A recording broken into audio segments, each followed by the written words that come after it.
Olá, sejam bem-vindos ao Entre Mentes, nosso podcast de saúde mental contra o estigma. Eu sou o Luiz Fujita e vamos mais uma vez abordar os transtornos alimentares, dessa vez de um ângulo que é muito pouco comentado. Quando a gente pensa em anorexia, bulimia, compulsão alimentar, que são os mais conhecidos do grande público, eu tenho certeza absoluta que o paciente que vem na cabeça é uma mulher, e muito provavelmente uma mulher jovem. Mas não tem nenhum motivo para os homens serem imunes a esse tipo de transtorno, né? Claro que tem uma questão cultural e social que faz as mulheres serem muito impactadas, a gente vai falar sobre isso também com o nosso entrevistado, mas assim, pela natureza do transtorno em si, não tem muito porquê que os homens, né, não poderiam ter também. Geralmente, nessa introdução, eu faço um pequeno panorama do assunto, né? Mas esse assunto ele é tão pouco comentado que eu acho que vale a gente já ir direto para a conversa, porque as coisas mais básicas eu acho que merecem vir já da boca do nosso entrevistado, que é o Dr. Felipe Augusto de Lima Lenzing. Ele é psicólogo há 10 anos do Programa de Transtornos Alimentares do Instituto de Psiquiatria do Hospital das Clínicas da FMUSP, o Ambulim, que é um lugar ao qual a gente recorre muito quando a gente vai falar de transtornos alimentares, porque minha impressão é que é o lugar de maior excelência do Brasil e tem uma equipe e uma comunicação muito boas, né? Então tem profissionais sempre muito dispostos a falar com a imprensa, com o pessoal que vai lá falar com o público leigo. O Dr. Felipe é coordenador da equipe de psicólogos do Grupo de Homens com Transtornos Alimentares do Ambulim, mestrando pelo Departamento de Neurologia da USP, e ele é fundador do Sebrata, que é o Centro Brasileiro de Atualização em Transtornos Alimentares, que é outro local ao qual eu recorri para fazer a pesquisa. Ele tem um podcast também, né? Então eu ouvi as entrevistas referentes a esse assunto para também me preparar aqui para a nossa conversa. Obrigado, Dr. Felipe, por ter topado conversar com a gente. Maravilha, obrigado, Luiz, pela oportunidade. E realmente, assim, é um tema pouquíssimo falado, então estou muito animado em poder trazer tudo isso à tona para nós percebermos o quanto que os homens acabam sendo negligenciados em tudo isso. Vamos começar então aqui nossa conversa, doutor. Para iniciar, né, eu acho que a pergunta mais adequada para a gente começar é pensando assim, transtorno alimentar é um negócio que a gente vê tanto que afeta muito mais mulheres. Nossa, eu acho que quase 100% é mulheres, né? Vai fazer um episódio sobre transtorno alimentar em homem. Tá de brincadeira, né? Tão pouco, deve ter 2 caras que tem isso, né? É uma ofensa. Então, eu queria que você tirasse a gente dessa enrascada, né? Por que vale a gente estar fazendo um episódio sobre esse assunto? Perfeito, vamos falar sobre isso. Esse acaba sendo, Luiz, um estigma muito comum da área em si, né? E quando eu digo um estigma, quando a gente olha homens com transtornos alimentares, nós temos inúmeras barreiras e uma delas começa especificamente nesse aspecto da prevalência. Não raro, homens com transtornos alimentares acabam sendo muito subdiagnosticados, subnotificados, e com isso mantém o estigma relacionado à pouquíssima prevalência. Porém, se nós entrarmos nos dados, há muito tempo atrás se acreditava que num grupo de 10 pessoas com transtornos alimentares, 9 seriam mulheres e 1 seria um homem, um rapaz. Só que esses dados eles foram atualizados e hoje o que nós temos? Que de um grupo de 10 pessoas com transtornos alimentares, 6 são mulheres e 4 são homens. Então nós estamos vendo uma prevalência ali que não está tão distante como era antigamente. E esse antigamente muito se deriva exatamente desse estigma da subnotificação e do subdiagnóstico, né? Até quando a gente olha por essa perspectiva de prevalência propriamente dito, nós temos alguns problemas, tanto da pesquisa como também da assistência. Então, por exemplo, se um homem hoje dá entrada no hospital com quadro grave de uma desnutrição, ele vai ter um olhar, né, o clínico que está ali vai ter um olhar diferente de quando é uma mulher. Quando é uma mulher, tende a tentar tirar da frente questões físicas, será que o que está acontecendo? Tem um abuso de substâncias? Será que está com alguma doença extremamente orgânica e séria? Está com câncer? Para tentar investigar isso. Não é nada disso, e percebem que essa moça tem ativamente um medo de comer, um controle super específico em relação à alimentação, acabam indo na direção de, então pode ser um transtorno alimentar. Quando é um homem, o grande problema é ele passa por essa etapa de investigação orgânica, percebem que não tem nada a nível orgânico que justificaria essa desnutrição, e esse rapaz ele acaba sendo encaminhado para diversas subespecialidades, porém não bate na psiquiatria. E não é para um tratamento psicológico ou um tratamento psiquiátrico. Se a gente entra até nos diagnósticos dos transtornos alimentares, anorexia, bulimia, transtorno de compulsão alimentar, o transtorno da compulsão alimentar, a prevalência é muito parecida entre homens e mulheres. Nós vamos observar que em anorexia e bulimia, aí sim começa as mulheres terem uma prevalência maior do que homens, porém, o transtorno de compulsão alimentar é muito similar, tá? Até essa baixa prevalência a gente vai precisar questionar, porque não é tão baixa assim. E aí, investigando um pouco um motivo, né, de por que é subnotificado, doutor Felipe, a gente tem uma ideia, essa ideia mais estereótipo, né, da prevalência, era de fato assim antigamente, muito mais mulheres, isso foi mudando, e aí, sei lá, pegamos um hábito de não considerar, ou não, talvez sempre tenha sido assim. Existe alguma investigação de por que é subnotificado assim? Eu acredito, e a gente pode até trazer alguns elementos de dados, que o que ocorre esse estigma ele acabou entrando na própria ciência em si. Então, se a gente olha os anos de pesquisa de homens com transtornos alimentares, nós vamos olhar alguns buracos na pesquisa. E aí a gente começa a questionar por que tem esses buracos? Porque como na explicação, na compreensão do senso comum ali dos transtornos alimentares em si, começaram a atribuir muito isso ao aspecto da pressão estética relacionada às mulheres, a esse controle de peso relacionado às mulheres, e com isso a pesquisa começou a direcionar muito para as mulheres. Então, até quando a gente vai fazer um ensaio clínico, uma pesquisa, né, com os pacientes, nós precisamos colocar critérios de elegibilidade. E esses critérios, muitas vezes na pesquisa, está escrito mulheres, jovens, com idade tal, a tal, a tal, e os De homens são cara, excluídos. já nem recruta. Então, a gente acabou tendo, na própria pesquisa, esse estigma ele invadiu a ciência, invadiu os laboratórios, invadiu os hospitais, e a gente viu buracos importantes.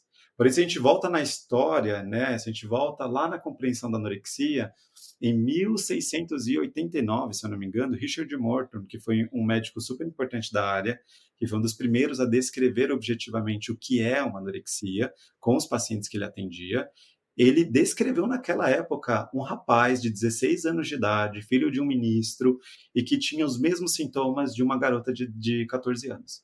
Então, se a gente olha, homens com transtornos alimentares não é uma novidade. A gente está falando de algo de 1689, entende? Desde as primeiras compreensões de transtornos alimentares. Então, eu percebo que o estigma ele foi também entrando, infelizmente, na ciência, e há algumas justificativas que até grandes laboratórios e grandes hospitais vão trazer mas tem uma baixa prevalência, então a gente não vai conseguir um número tão significativo de pessoas para fazer uma pesquisa robusta, né? Só que o grande problema disso vai afastando cada vez mais os rapazes e a gente nem vai ter a ideia se realmente é tão baixa assim. Que os dados novos mostram que não é tão baixo assim, sabe? Então, nós temos esses tropeços quando a gente pensa na pesquisa de homens com transtornos Sim, e alimentares. você já deu aí um pequeno insight, né, da próxima pergunta que eu ia fazer, que é justamente dentro desse universo dos transtornos em homens, quais são os que a gente encontra que vale mais a gente falar, seja por prevalência, né, ou por gravidade? Como a gente falou, né, pela natureza do transtorno, não tem por que o homem não ter, né, ter zero. Mas qual que você diria que vale a pena a gente comentar, né, seja pelo fator que você considerar mais importante? Perfeito. Luiz, eu diria que talvez os clássicos, né? Anorexia, bulimia e compulsão. Porque quando a gente pensa nos transtornos alimentares, tem novos transtornos alimentares agora. Mas esses três são os que tendem a chegar um pouco mais no consultório, principalmente o transtorno da compulsão alimentar, né? Então, em primeiro lugar, transtorno da compulsão alimentar, depois bulimia e depois a anorexia nervosa são os que acabam batendo um pouco mais no consultório. Acho que o primeiro ponto qualquer doença, né, principalmente doença no campo da saúde mental, não vai escolher gênero, não vai escolher, né, se é homem ou mulher, não passa por esse crivo, tá? Então, por não passar por esse crivo, sim, isso acaba cometendo os homens, e até se a gente olha os aspectos de vulnerabilidade, né, relacionado a isso, nós não temos muito bem definido, Luiz, uma causa especificamente para um transtorno alimentar. Nós entendemos que existem alguns aspectos multifatoriais e elementos de vulnerabilidade muito individual daquela pessoa, né? Ser exposto excessivamente ou precocemente a uma dieta, um ambiente que supervaloriza esse aspecto do corpo, e aí nos homens, ambientes que tendem a ter uma masculinidade muito atrelada à forma corporal, que esse é um vulnerabilidade. Às vezes a gente acha que a pressão estética só bate na porta das mulheres, mas bate muito na porta dos homens. Então, até o fenômeno que teve há um tempo atrás, né, o fenômeno Barbie, que todo mundo ficou falando lá nos aspectos relacionados às mulheres, e o quanto que a Barbie impacta a imagem corporal das mulheres, nos homens não é tão diferente, nós temos outros personagens. Se a gente olha ali os brinquedos dos meninos, Superman, Batman, enfim, vários super-heróis, nós vamos observar que tem uma musculatura muito aparente. Homens fortes, muito musculosos, com a masculinidade elevada. Então, esses são aspectos de vulnerabilidade também, né? O elemento da masculinidade nos rapazes. Abusos, né? Abuso sexual, abuso físico também pode entrar em aspectos de vulnerabilidade, entre outros. Então, desses elementos de vulnerabilidade, essa pessoa ela pode ter desfechos negativos, e se tiver uma genética pré-estabelecida para um transtorno alimentar, uma personalidade também, dependendo do contexto que essas vulnerabilidades ocorram, pode desembocar numa anorexia, numa bulimia, no transtorno da compulsão alimentar. A compulsão alimentar, acho que é algo importante da gente comentar aqui, é que nos rapazes, aquilo que eu disse, a prevalência é muito parecida entre homens e mulheres. Então, os homens procuram muito ativamente tratamento em relação à compulsão. O que nós percebemos de diferença entre os meninos e as meninas, os homens e as mulheres no modo geral? Homens tendem a procurar menos ajuda, no geral, em questões de saúde. Então, os homens, quando chegam no hospital para nós, a gravidade já é muito mais elevada, muito mais graves, porém, o prognóstico, a melhora deles é muito mais efetiva, satisfatória do que as mulheres em si. Então, isso é muito, muito importante a gente comentar. Os rapazes que chegam até nós chegam muito debilitados, eles fazem um tratamento conosco e depois de um ano e meio, grande parte deles recebem alta, remitido de sintomas. Eles chegam bem desconfiados, demoram até conseguirem se abrir por completo, só que é muito importante assim, a gente olhar o quanto que quando eles se vinculam, decola, sabe? E decola mesmo o tratamento. Tanto que esse é o único programa que a gente tem dentro do grande programa de transtornos alimentares, o de homens, é o que nós temos mais rotatividade de paciente em termos de remissão, sabe? Realmente, eles acabam concluindo o tratamento, alguns não querem ir embora, querem continuar com a gente. Muito bacana ver isso. Voltando na sua pergunta, quando você fala dos transtornos alimentares em si, qual que seria o diagnóstico que valeria a pena falar? Eu acho que a compulsão alimentar vai ser o mais prevalente nisso tudo. Então, homens que passaram por diversos programas de dieta e que não foram bem-sucedidos nesses programas de dieta e tender a isso, aumentar muito a vulnerabilidade, a ter um controle patológico, um controle muito, muito disfuncional relacionado à alimentação, e com isso, por conta dessa desnutrição, ou dessa, pode ser que muitos nem cheguem nessa desnutrição, mas por conta dessas regras muito rígidas do que não pode comer, o que pode, alimentos proibidos, eles começam a ter perda de controle voltado ao comer. Então, na compulsão alimentar, nós vamos ter dois elementos essenciais. Primeiro é um muito objetivo, que vai ser esse rapaz ele comer uma grande quantidade em comparação com uma outra pessoa. E essa grande quantidade, Luiz, outra pessoa na mesma situação, num curto espaço de tempo, não aguentaria comer tudo aquilo. Entende? E também, o segundo critério vai ser esse paciente, ele ter uma sensação de perda de controle. E muitos rapazes vão falar isso. Vai falar, Felipe, eu sou um cara que eu controlo muito bem minhas finanças, na minha casa eu sei tudo o que está acontecendo, eu controlo as minhas empresas, eu controlo as coisas, parece que é mais forte do que eu. E tende a nós rapazes terem muito esse sentimento de fracasso, de falha, muita raiva de si mesmo, raiva do corpo.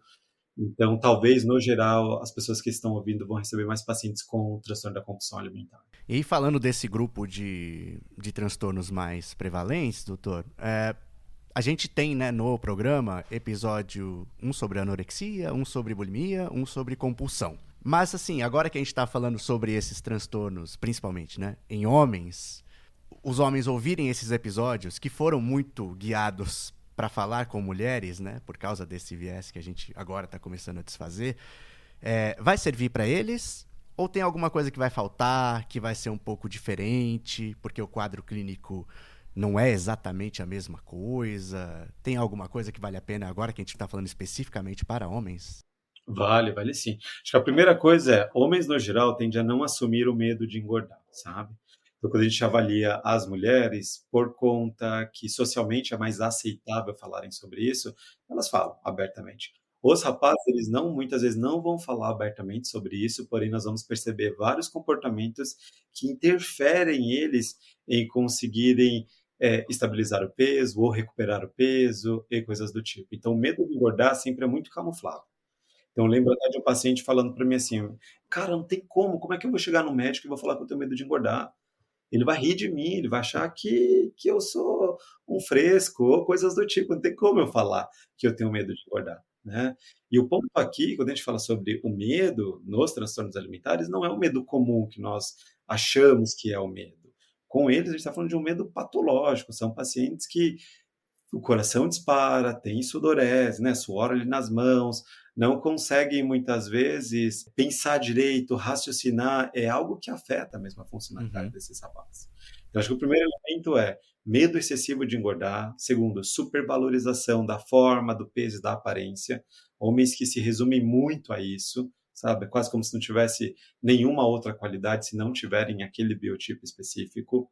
Homens que tendem a valorizar muito a musculatura, de precisar ser trincado ou ter uma musculatura bem aparente, porque se não tiver isso, eles sentem quase como se não fossem homens o suficiente, ou não serão respeitados, ou não ter autoridade com as outras pessoas. Esse também é um grande problema, que impacta a imagem corporal dos rapazes, entende? Então, enquanto as mulheres tendem a querer ser bem magras, os homens nem sempre. Às vezes, quando querem ser magros, dentro do biotipo mais magro, sempre vai orientando para uma musculatura um pouco mais aparente. Então, não basta só ser magro, tem que ser definido para os homens. Então, tem esse aspecto que pega ali o universo mais masculino. Um outro elemento, os conflitos sobre a masculinidade em si. Né? Vai ter muitos rapazes que a concepção de ser homem vai estar muito atrelado à imagem corporal, ao corpo, a forma que se posiciona, e aí a gente vai ter que fazer um grande trabalho relacionado a isso, porque tem até um documentário muito bom que se chama A Máscara que Vive em Mim, que fala sobre a crise de homens, no geral, em termos de saúde mental. Homens expressam menos sentimentos, homens muitas vezes não têm muito com quem contar. Pesquisas que mostram que se você recebeu uma notícia extremamente ruim e precisar de ajuda agora, você tem alguém para ligar? Muitos homens falam, ninguém. Para quem você pede ajuda quando você precisa, quando você está em extrema dor? Não tenho ninguém para chamar, não tenho ninguém para ligar. Então, tem esses aspectos que homens vivenciam altos índices de solidão, homens não expressam muitos sentimentos, homens tendem a ter mais problemas com raiva e com o aspecto do manejo da raiva, e isso pode desembocar na alimentação, né? Comer excessivamente, ou de comer menos, ou de ter um comer para se agredir, tá? Então, quando a gente pensa nos rapazes, nós teremos várias dessas vulnerabilidades que podem, de certo modo, estar ali rodeando eles no dia a dia. Pegando esse ponto de diferença, doutor Felipe, do ideal, né, do paciente. Então, as mulheres têm muito a ver com o peso, né, e homens muitas vezes têm a ver com essa coisa da musculatura, né. Queria que você esclarecesse, que dá a impressão, até porque a gente está mais familiarizado com a imagem, né, de mulheres com anorexia, por exemplo, em ver como isso pode ter um desfecho extremo, assim, né? Inclusive com uma mortalidade alta, né? E quando a gente pensa em homens, não vem muito claro isso na cabeça, né? Falar, beleza, o ideal é ser forte, tirando o gosto, sei lá, o que eu acho bonito ou não, né? Uhum. Qual que é o problema, né? Em a pessoa querer ser forte, né? Isso posso encarar até como uma coisa saudável, né? Então, qual que é o problema disso quando se trata de um transtorno? Perfeito.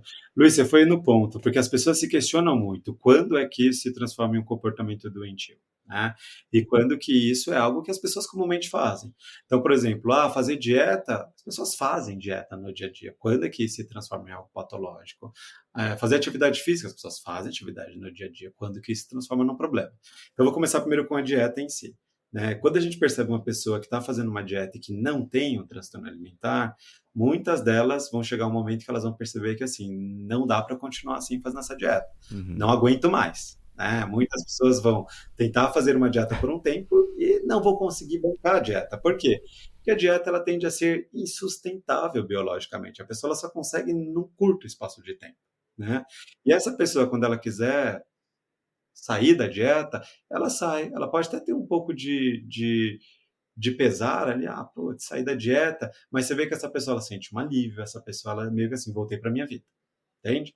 Ou durante a dieta, se essa pessoa ela tiver o famoso lá dia do lixo, por exemplo, é o dia que essa pessoa ela se permite comer coisas que usualmente ela não comeria. Quando nós vemos uma dieta que ela está mais dentro desse aspecto patológico, num viés de um transtorno alimentar, essa pessoa ela não tem escolha em relação a isso. Não tem essa escolha de hoje é o dia do lixo. Mesmo que alguém fale, você pode hoje comer aquilo que você quiser, e esse nome dia do lixo já é problemático por si só, que alimento não é lixo, enfim, mas eu não vou entrar muito fundo nisso, mas é problemático. Os pacientes, eles falam que mesmo o outro dando a liberação, eles não conseguem. Ou, se conseguem, não foi uma escolha, eles foram meio que atropelados por um episódio de compulsão alimentar. Então, esse é o elemento, e depois sofre muito por isso. Ou, quando esse paciente ele tenta sair da dieta, eles se sentem extremamente culpados, têm crises de ansiedade, aquilo acaba com a semana deles, eles vivenciam altos índices de sofrimento emocional que nós não vemos na população em geral. Então, o primeiro elemento é não tem essa escolha, ele nem sempre tem a liberdade de hoje eu vou comer isso que eu quero. Nem sempre eles têm essa escolha. Muitas vezes as escolhas são muito permeadas pelas regras alimentares, pela mentalidade da dieta, pelo que é certo comer, com 1 milhão de aspas, com as regras internas. Então, fica tudo muito delimitado. Eles perdem a liberdade de escolha frente ao comer. Quando a gente pensa em tratamento, a ideia é eles terem liberdade na escolha e não a doença escolher por eles. Quando nós vamos para a atividade física, também. Às vezes a pessoa ela fala, não, essa semana, agora, a partir de hoje, eu vou malhar todos os dias, meu ano vai ser, eu vou ser um cara fitness, e a pessoa ela vai para essa direção. E a gente percebe que muitas vezes não tem essa sustentação, né? Por quê? Porque às vezes é algo que não é coerente com o dia a dia daquela pessoa, com a rotina. Enfim, quando nós pensamos em alguém que tem um exercício excessivo, um exercício patológico, essa pessoa mesmo em estados extremos de saúde, lesão, está doente, não está bem, ela vai mesmo. E aí aumenta o risco de debilidade física. Se a pessoa ela fica em risco e está tendo uma sobrecarga ali, sendo que o organismo dela não está aguentando fazer aquilo, daquela forma, daquele jeito. A atividade física dessa pessoa também fica muito associada ao que se come. Então, no geral, as pessoas têm uma atividade física regular e, independente do que comeu ontem ou antes da atividade física, a pessoa vai ter a sua atividade física. Não vai ter uma alteração dessa atividade física. Quem tem uma questão com atividade física, com peso, corpo e alimentação, às vezes essa atividade física está muito associada ao que comeu, e isso pode impactar na intensidade desse treino, no tempo desse treino e na frequência desse treino. Então, fica a atividade física muito grudada a esse padrão alimentar, e aí gera todo aquele ciclo de compensação. Nós observamos que, quando nós olhamos o elemento, até onde é algo comumente na nossa sociedade, e quando que começa a abertura de um problema alimentar ou uma vulnerabilidade para um transtorno alimentar, é quando a pessoa ela perde a liberdade. Então, eu não tenho hoje a escolha de não ir na academia. Não, estou doente, eu tenho que ir me arrastando. Entende? Então, esse é um ponto. E se você não for? Não dá. Se eu não for, eu não vou conseguir fazer mais nada, eu vou ficar muito mal, eu tenho que ir. Sim. Entendeu? Perde a liberdade, perde a escolha. E chega, num caso de transtorno, a ter possivelmente assim uns desfechos muito extremos, né? Como a gente sabe que a anorexia tem, né, uma mortalidade bastante alta. No caso dos homens também. Também, principalmente, porque a incidência de suicídio é muito maior nos homens do que nas mulheres, né? As taxas de suicídio na anorexia pode chegar até 20%. Então, em homens isso extrapola, né? Então, quando a gente vê um rapaz que tem um transtorno alimentar, nós tomamos muito cuidado, por quê? Porque, no geral, esses rapazes eles vão acabar sendo subtratados, subdiagnosticados e subcompreendidos. Então, toda oportunidade, um clínico que recebe alguém, um homem que tem transtorno alimentar, talvez aquela vai ser a única oportunidade desse cara. Pode ser que ele não procure mais ajuda ao longo da vida. Pode ser que ele nem saiba que ele tem um problema. Pode ser que ele ache que aquilo é daquele jeito. Então, o risco nos homens envolve, primeiro, o aspecto do suicídio, Segundo, lesões importantes por conta da atividade física excessiva. Terceiro, a sociedade extremamente valoriza o aspecto da musculatura nos rapazes e não percebem a troco de que foi essa musculatura, porque os homens vão ter um uso extremamente abusivo de anabolizantes e outras coisas. E até a gente tem esportes que fomentam isso de uma forma velada, tá? E a gente vê altos índices de transtorno alimentar nessa população. Então, dessa musculatura que a gente nota que não é uma musculatura sustentável, não é uma musculatura que essa pessoa ela vai conseguir fazer sem o uso dessas substâncias e sem estar comprometendo ativamente a saúde deles. Então, esses rapazes, eles podem ter risco muito importante em termos de problema renal, uma descompensação dos aspectos hormonais, fraturas importantes, problemas de saúde por conta de anabolizantes é assim um capítulo inteiro, porque é algo gravíssimo e que ocorre e que é velado, muito escondido. Então, os rapazes tendem a ter uma debilidade física muito marcante, sim, tá? Não que as mulheres não tenham, elas têm, mas com essa entrada dos aspectos dos anabolizantes, deteriora muito a coisa. Como eu falei no começo, né, eu ouvi lá os seus programas, né, do podcast do Sebrata que estavam relacionados a esse assunto. E lá tem um que tinha uma informação muito interessante que eu achei, que é agora falando de prevenção / busca por diagnóstico, né? Que acho que a coisa mais intuitiva que a gente pensa é a gente precisa falar sobre esse assunto, né, em escolas, né, fazer a informação sair e aí as pessoas vão ouvir e vão procurar mais ajuda, né? E aí nessa entrevista foi aquele balde de água fria que é assim, né? Tipo, vimos que não é isso que acontece, né? A gente vai falar, as pessoas aprendem sobre aquela questão e, na verdade, continuam ou agravam, né, aquele seu comportamento. E aí eu falei, nossa, então acho que eu vou desistir. Vou falar lá pro Dr. Felipe que não vamos mais fazer o programa, porque esse programa, de certa forma, vai ser isso. A gente vai falar, vai achar que está informando e vai piorar o cenário. Então eu queria primeiro que você explicasse por que acontece essa coisa que vai tão contra assim, a nossa intuição. E então, por que você decidiu vir falar e tá tudo bem a gente tá fazendo esse programa? Sim, sim. Luiz, o ponto é, por muito tempo, a prevenção é algo que a gente discute desde sempre para tentar fazer com que não cheguem as pessoas em quadros tão graves, né? E aí o que ocorre? O grande tropeço nos programas de prevenção foi ensinar métodos, né? Então, por exemplo, quando a gente fala de uma forma um pouco mais generalista, de um modo para aumentar a consciência das pessoas, é uma coisa.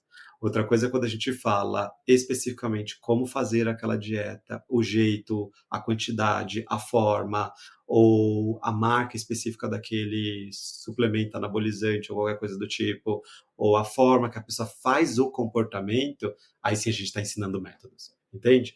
Então, esse é o grande cuidado, porque por muito tempo se acreditou, não, vamos falar abertamente sobre cada comportamento específico e a partir daí as pessoas vão ter mais consciência. E foi muito errado isso, né?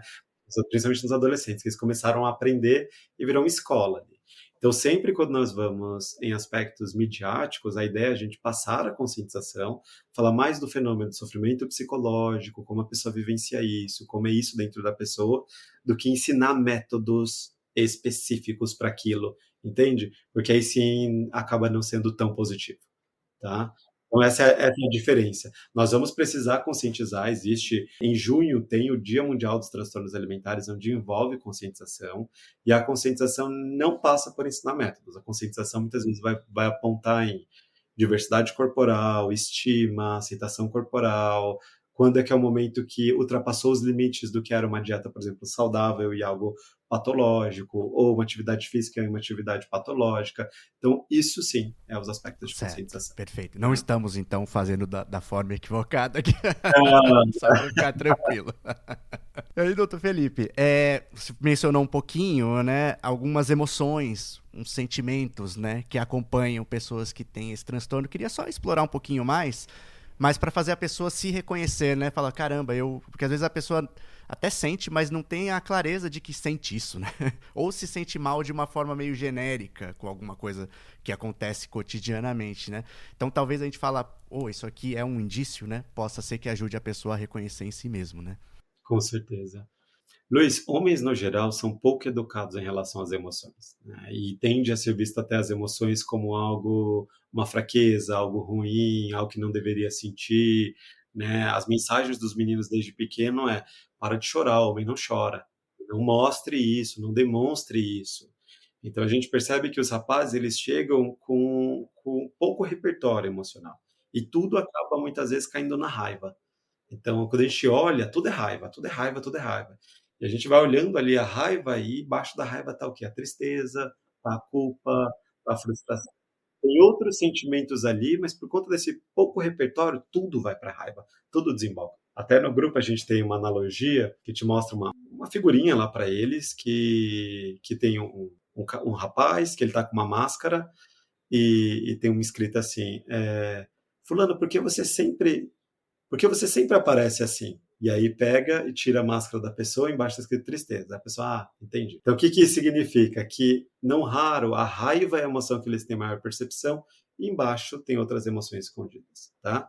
Isso no fenômeno relacionado ao ser homem em termos de desenvolvimento. Quando a gente entra no adoecimento desse homem por uma via relacionada ao corpo, ao peso, à alimentação, nós vamos ter alguns marcadores, né? Então, por exemplo, rapazes que têm um elevado sofrimento voltado ao próprio corpo e acabarem tendo uma dificuldade relacionada a sair, a ter encontros, a ter relação sexual, a poder chegar numa garota e coisas do tipo, e acabam muitas vezes se resumindo muito nesse Uhum. aspecto corporal. Então é quase como se essa pessoa ela não tivesse, ela não tem uma profissão, ela não tem outros atributos, ela não tem uma personalidade, ela não tem outras qualidades. Ela se resume.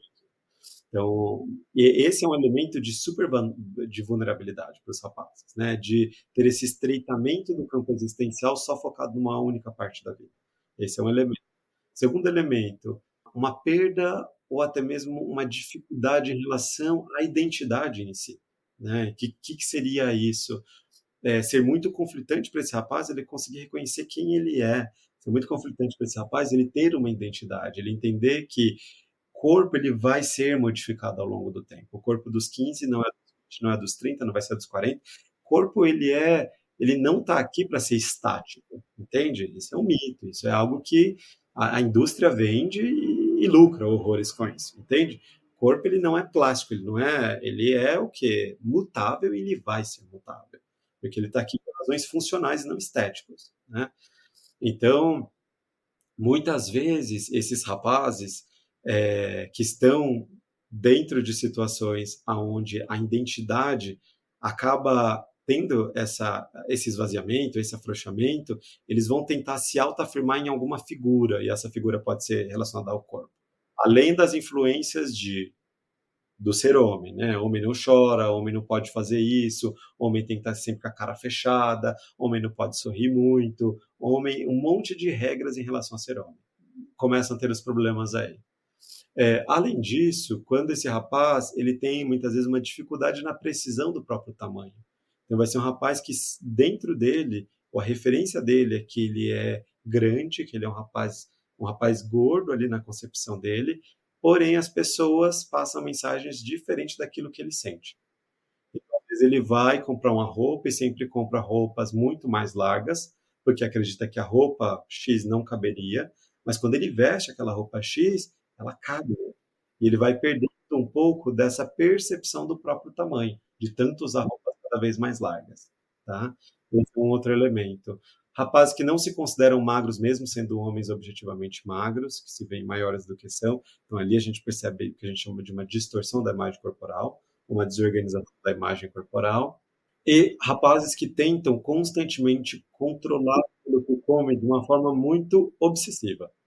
E quando eu digo muito obsessiva, é ficar ali controlando cada alimentação, cada coisa que consome, a qualidade daqueles alimentos, de um modo que não abre espaço para contextos de socialização. Né? Eu tenho pacientes que muitas vezes vão para aniversários e no aniversário leva a marmita e não come nada do aniversário. E isso acaba sendo muito até reforçado pelas pessoas que estão ao redor. Então, eu tenho um paciente que ele vai para o aniversário, ele leva ali a alimentação dele, não come nada, e as pessoas que estão ao redor falam: nossa, como você é dedicado, como você é regrado, nossa, queria ser como você. E esse cara ele está em sofrimento. Se ele for pegar um pedaço de bolo, por menor que seja, ele vai descompensar. Vai pensar que eu digo, vai ter crise de ansiedade, ou vai ser gatilho para ter uma compulsão alimentar. Então, as pessoas que estão ao redor valorizam uma coisa que não sabem o sofrimento que está ali dentro. Tem um pacientes que comem muitas vezes no banheiro, que não conseguem muitas vezes comer na frente das outras pessoas. Então, se a gente olha aqui, se a gente quiser problematizar um pouco, por exemplo, numa festa de aniversário, aniversário ele é um contexto e os alimentos também serão contextuais. Então, por exemplo, se você me perguntar, Felipe, se eu perguntasse para vocês que estão aqui escutando, né, o que seria mais saudável numa festa de aniversário? A pessoa ela comer um bolo de aniversário, um pedaço ali, ou a pessoa tirar da bolsa um pote de salada e comer um pote de salada? Entende? O mais saudável ali é a pessoa comer o bolo. É algo contextual, um alimento contextual. Então não é saudável a pessoa pegar o pote de salada e comer numa festa de aniversário, né? E todo mundo aplaudindo, sabe? Não, não é saudável isso, tá? Então, os alimentos, eles terão o seu lugar, eles terão o seu espaço na história toda.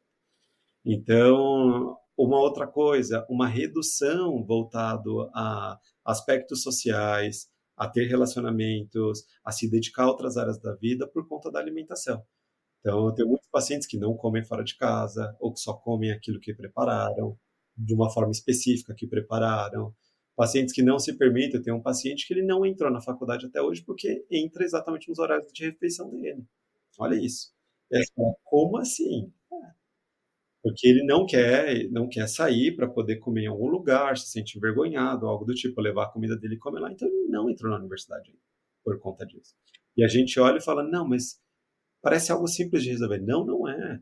Não é. Vai chegando próximo ao momento da refeição, ele não consegue mais pensar em nada. Não consegue absorver o que o professor está falando, não consegue mais, só pensa na comida, na comida, na comida. Estou aqui lembrando de pacientes. Outro paciente, lembro de um outro paciente que ele chega no restaurante, ele nem consegue ler o cardápio. Ele olha para o garçom e fala: me vê o que você tem de mais rápido aí. Porque a ansiedade em relação a ter que comer, por ter aguentado tanto tempo sem comer, é tão grande que traz o que você tiver de Sim, mais rápido. o que ele gosta não tem nenhum papel nessa escolha. É isso, o prazer fica meio que em outra instância, né? Então, perceba, nós estamos falando de vivências e de sofrimentos que estão no nosso dia a dia. E às vezes a gente pode estar reforçando um transtorno alimentar de uma outra pessoa sem saber, né? E às vezes nem essa pessoa sabe que ela está dentro de uma dificuldade alimentar tão grande, porque é valorizado. Então, esse meu paciente que leva a salada para as festas de aniversário, ele fala que ele tem chuva de elogios e ele tem raiva quando escuta isso, porque ele queria falar a verdade para as pessoas. De falar, não elogiem, vocês não sabem o que eu estou passando. Ou até mesmo a própria estética. Nossa, mas você é tão musculoso e tal, tal, tal. Nem sempre eles recebem isso de uma forma como se fosse um elogio. Às vezes, raiva para a pessoa estar falando isso. De assim, ou de não conseguirem nem ver. Então, eu tenho muitos pacientes que têm uma musculatura e se veem como se fossem super emagrecidos. Então, tem todos esses elementos que nós estamos dentro da cultura da dieta, né? E a cultura da dieta, ela vai afetar todas as pessoas em níveis diferentes. Algumas vão chegar no sofrimento muito elevado, mas não raro, muito comportamento de transtorno alimentar está sendo normalizado no nosso dia.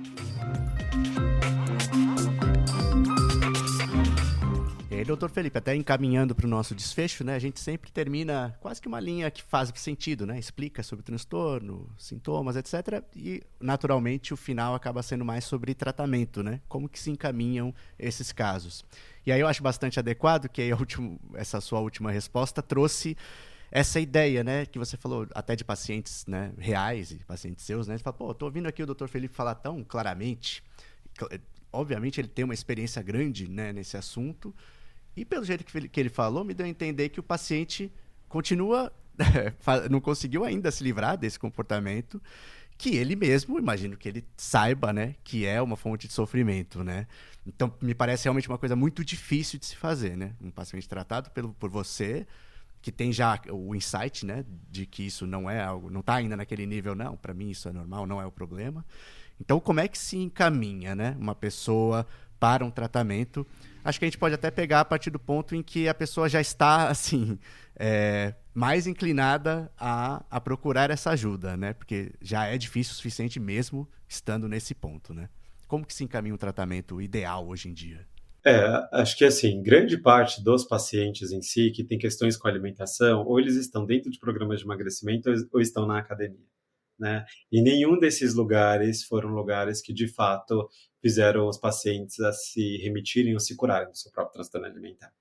Então, o que acontece? Acho que a primeira coisa é quando a gente repara um comportamento sistemático desse jeito, de uma forma que a pessoa ela começa a ter um prejuízo na vida, prejuízo de se socializar, um prejuízo interpessoal, um prejuízo de trabalho, um prejuízo de viver a vida. Você vê que aquela pessoa está aprisionada, né? Dentro de todas essas regras, ali começa alguns pontos de alerta, né? A gente tomar cuidado com elogios relacionado à aparência ou à alimentação dessa pessoa, porque nem sempre isso é bem recebido. E, no geral, a gente tem que elogiar outras coisas mesmo, não o corpo, não. Acho que a gente está num momento que não dá mais para a gente ficar elogiando pessoas baseadas em corpo, né? Para não reduzir existencialmente as pessoas a isso. Em termos de tratamento, nós temos o nosso grupo, que é pelo SUS, tá? O Ambulinho, o Ambulatório de Transtornos Alimentares da USP, é pelo SUS, e os rapazes que estão assistindo e que percebem que tem alguma dificuldade em relação a peso, corpo e alimentação, podem nos procurar e ter acesso a atendimento psicológico, nutricional e médico gratuito pelo SUS, tá? Toda sexta-feira de manhã nós atendemos os rapazes. No Brasil, esse acaba sendo o único ambulatório integrado, né, com todas as especialidades para atender os rapazes. E tem gente todo que pode passar com a gente. Se caso não consiga ter acesso a um hospital, a esse hospital, tentar ver outros programas de transtorno alimentar público que existem. Então, no Rio de Janeiro existe. Vocês podem entrar no site da Astral, Associação Brasileira de Transtornos Alimentares. Eles terão ali, em cada estado, programas de transtorno alimentar gratuito, e vocês podem se inscrever nesses programas. Ou quem tiver convênio, ou até mesmo quiser pagar atendimento particular, pode procurar especialistas em transtornos alimentares, né, na internet ou clínicas de transtornos alimentares. Esse aspecto da busca por ajuda, o melhor time é o momento de reparar um sofrimento. Então, quando você repara o sofrimento de alguém, vai ser importante não já chegar direto falando para a pessoa procurar ajuda, porque isso pode ser agressivo, mas ouvir a pessoa, escutar a pessoa, sem querer mudar a pessoa, sem querer modificar a pessoa, sem querer criticar a pessoa. Escuta esse sofrimento, né? E você pode pegar como um gancho até o podcast que você ouviu aqui. Olha, isso que você está me falando, eu tive um podcast que eu escutei e estava falando especificamente sobre isso. Será que não seria bacana se você ouvir esse podcast, ou até mesmo eles falaram de um hospital, Hospital das Clínicas de São Paulo, entende? Pegar isso como um gancho, muito numa escuta empática e com curiosidade de ouvir a pessoa, mas não chegar com um pé no peito e você precisa se tratar, porque isso pode ser muito ofensivo, tá? Eu recomendaria fazer esses ganchos da mesma forma como as pessoas estão aqui escutando, estão ampliando a consciência sobre, essa pode ser a oportunidade de criar pontes empáticas com essas pessoas para elas poderem procurar ajuda. Ainda mais quando a gente pensa nos Sim. rapazes. E aí, quando a pessoa consegue acessar um tratamento, doutor Felipe, como que ele é em geral? Às vezes tem medicamento, você falou que no seu caso, né, tem muito terapia em grupo, né? Que é uma coisa que a gente não vê tanto. Geralmente a gente procura não, ouve, né, indicações de buscar terapia. Né? Mas como você mencionou que é em grupo, não sei, de repente isso é uma coisa que parece, falou do apoio, né, entre os homens, enfim, tendo acesso, o que acontece com a pessoa, aí falando, o legal é que aconteça isso, né, como seria um tratamento bacana. Sim. O tratamento ele vai ter três frentes. Vai ter o tratamento psiquiátrico, que vai envolver toda a parte médica, o tratamento psicológico e o tratamento nutricional. No tratamento médico, não raro vai olhar ali as questões orgânicas desse paciente e, dependendo do diagnóstico do transtorno alimentar, sim, é introduzido medicação. Então, por exemplo, pacientes que têm bulimia e pacientes que têm transtorno da compulsão alimentar, já existem medicações super efetivas para essa população. Não é que a medicação ela vai resolver o todo, mas a medicação vai ajudar muito no controle do impulso e ajudar esse paciente a melhorar a funcionalidade dele. Ele vai precisar da medicação associada à psicoterapia e nutrição. Quando a gente pensa na anorexia em si, a medicação ela vai entrar quando se existe uma comorbidade com algum outro diagnóstico, depressão, ansiedade, aí sim a medicação acaba sendo muito bem-vinda. Caso contrário, vai ser uma medicação mais para o aspecto físico dessa pessoa de debilidade do que necessariamente para a anorexia em si. No atendimento psicológico, esse paciente ele tem algumas modalidades de tratamento. A psicoterapia especializada, então tratamento individual uma vez por semana, lá no hospital durante um ano e pouquinho, e também o grupo, que os homens todos se reúnem para fazer uma terapia em grupo, que a gente percebe o quanto que é poderoso isso entre eles, sabe?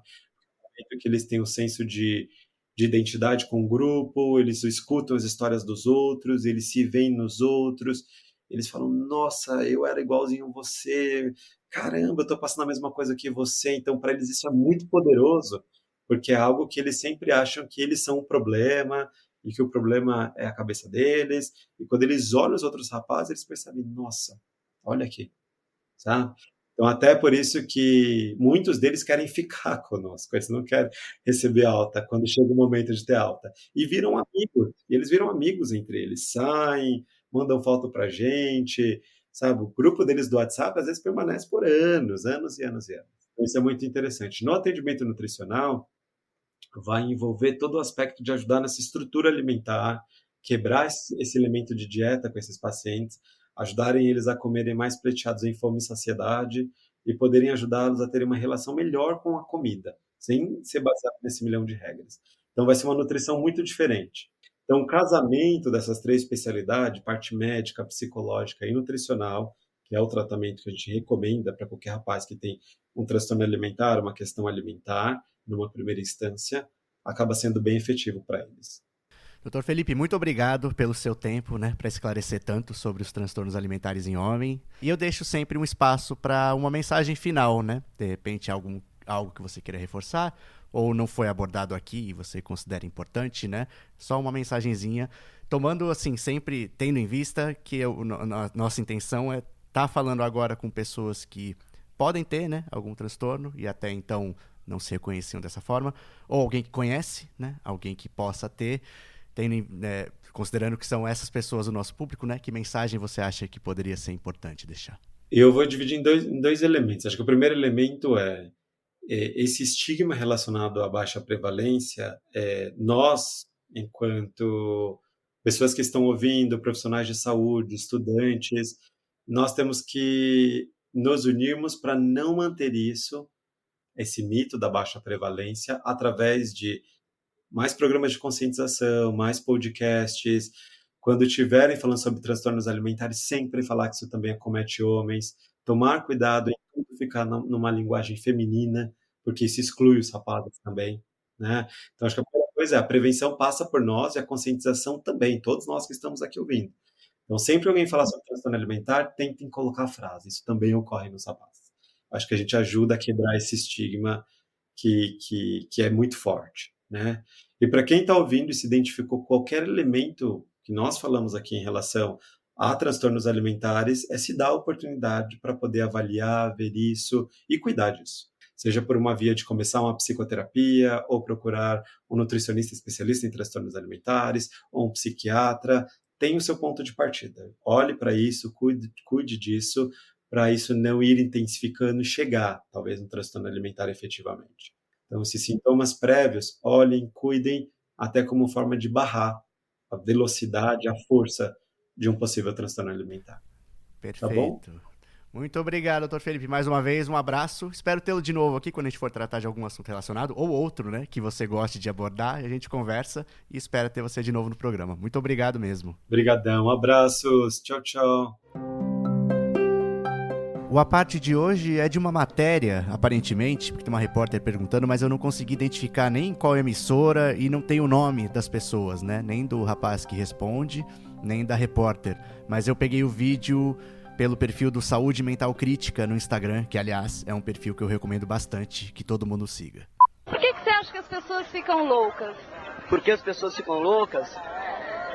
Geralmente a sociedade que a gente vive, principalmente pessoa que mora num grande centro urbano como São Paulo, a grande São Paulo, trabalhador que vive alienado até 12 horas por dia dentro de uma fábrica, não tem o mínimo espaço de tempo para lazer, nem para cultura, não tem saúde, subnutrido, toda a lavagem cerebral que ele sofre por todos os meios de comunicação da imprensa burguesa aí, acaba tornando ele cada vez mais alienado, ele compreende cada vez menos as coisas e tende a ficar louco, porque ele não encontra resposta para tudo aquilo que ele está vendo, todos os problemas que ele está enfrentando. E o hospital psiquiátrico, você acha que resolve? Não, acho que é um crime, acho que é um atentado, falou. Acho que deveria, primeiramente, procurar criar melhores formas de vida aí, do ser humano, para a sociedade, para não atingir esse ponto. Agora, uma pessoa que realmente é desequilibrada e precisa de um tratamento, acho que não é a base de psicotrópico e propaganda do Zine aí, dos punks, ó. Vocês fazem esse jornal? Não, pessoal, são vários zines, muitos punks fazem, vários grupos de punks aí fazem vários zines. Protestando, divulgando sons, divulgando banda, passeatas, um monte de lance de movimento e principalmente as ideias da gente. Tem algum nome o jornal? Tem nome esse zine aqui? Não, cadê o Gil? Ódio Concentrado. Ódio Concentrado? Esse aqui é Ódio Concentrado, nome desse zine, sacou? Agora, voltando ao assunto lá, o que eu acho que resolveria para as pessoas realmente que precisam de tratamento psiquiátrico, acho que não seria a base de choque nem de drogas, para enriquecer cada vez mais os laboratórios multinacionais. Acho que deveria ser feito um tratamento consciente, de ser humano para ser humano. Procurar colocar a pessoa em um espaço onde houvesse condições de fazer um tratamento, se realizar um tratamento, não enjaular ela e ser tratada à base de porrada e à base de remédios. Obrigado, pessoal, por terem ouvido mais esse episódio. Venho aqui pedir de novo que quem puder se inscreva no nosso canal no YouTube. As nossas entrevistas do podcast também vão para lá. E a gente planeja esse ano dar um gás lá no canal, colocar direitinho tudo legendado. Vai ter os vídeos, né, para quem preferir assistir do que só ouvir o podcast. Então, quem puder se inscrever e fazer aquela divulgação vai ajudar bastante a gente. Obrigado, gente. Até o próximo. O Entre Mentes é uma produção da Baioque Conteúdo. Tem roteiro e apresentação minhas, Luiz Fujita, edição da Amanda Hatsira, coordenação geral do Paulo Borja e trilha sonora do Paulo Garfunkel, nosso querido Magrão.